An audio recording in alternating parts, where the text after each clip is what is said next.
اس کے سینے سے لگی ساکت کھڑی تھی، مگر اس کے اندر مچی ہلچل کسی طور کم نہیں ہو رہی تھی۔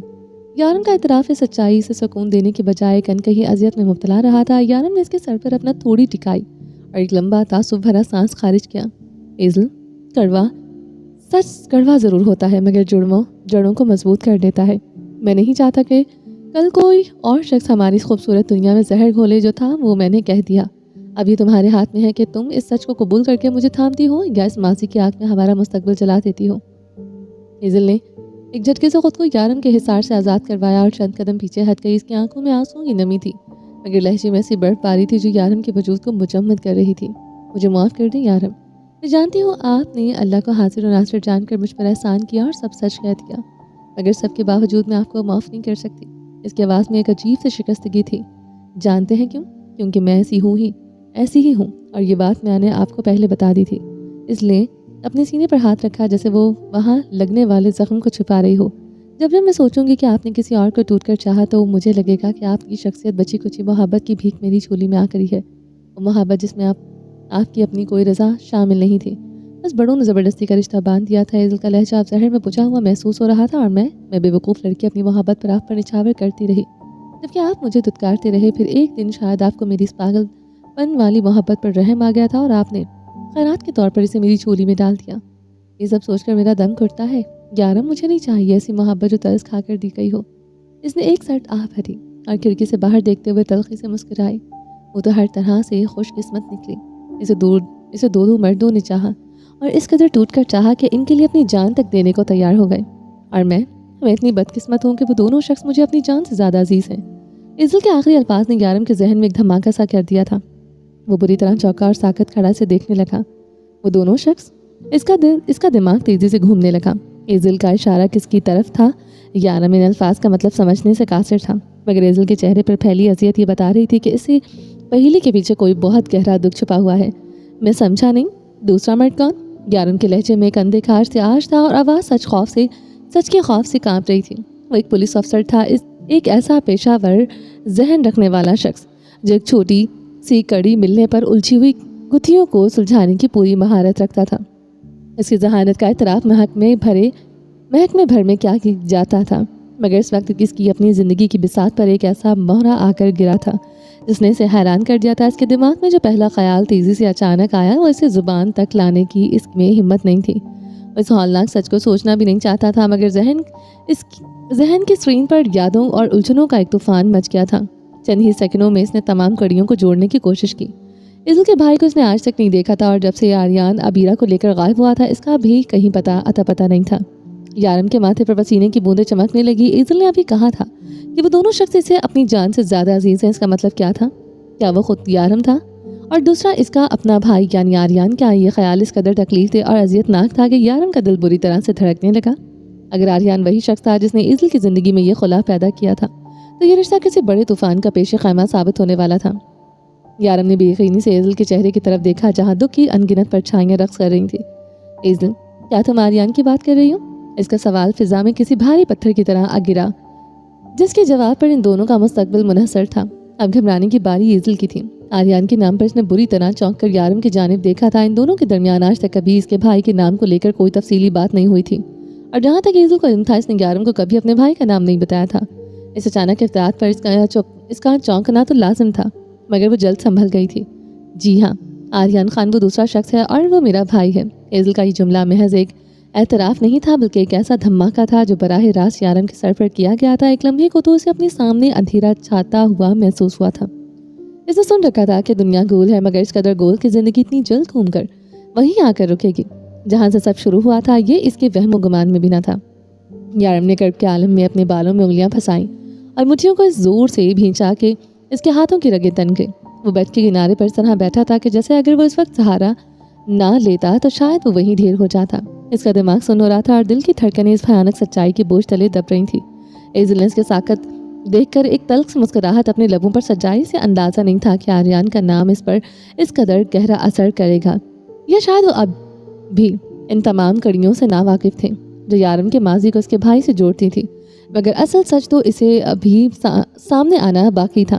یارم نے ایزل کو سب کچھ بتایا تھا، اپنی محبت کا اعتراف کیا تھا، اپنی ذات کے حوالے سے اس نے